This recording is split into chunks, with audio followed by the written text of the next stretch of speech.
মালয়েশিয়ার জোহর রাজ্যে অভিবাসন বিভাগের পরিচালিত এক সাঁড়াশি অভিযানে ৮ জন বাংলাদেশি সহ ৯২ জন অবৈধ প্রবাসীকে গ্রেপ্তার করা হয়েছে।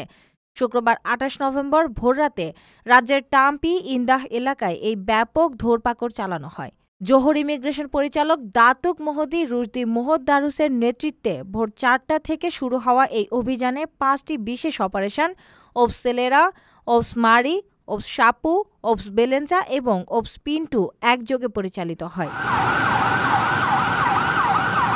গোপন সংবাদের ভিত্তিতে স্থানীয় পোশাক কারখানা, বিউটি পার্লার, রেস্তোরাঁ এবং অবৈধ অভিবাসীদের আশ্রয় দেওয়া আবাসিক এলাকাগুলোতে এই তল্লাশি চালানো হয়। আটককৃত ৯২ জনের মধ্যে ৮ জন বাংলাদেশি পুরুষ ছাড়াও ইন্দোনেশিয়ার ১৯ জন পুরুষ ও ৯ জন নারী, মিয়ানমারের ১৯ জন পুরুষ ও ৯ জন নারী, শ্রীলঙ্কার ৭ জন পুরুষ ও ২ জন নারী এবং পাকিস্তান, চীন ও ফিলিপাইনের নাগরিকরা রয়েছেন। আটককৃতদের বয়স ১৯ থেকে ৫৭ বছরের মধ্যে।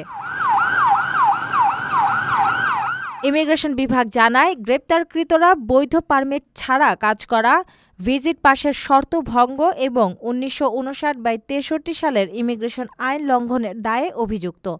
বর্তমানে তাদের জিজ্ঞাসাবাদের জন্য শেটিয়া ট্রপিকা ইমিগ্রেশন ডিপোতে নেওয়া হয়েছে এবং তদন্ত অব্যাহত রয়েছে।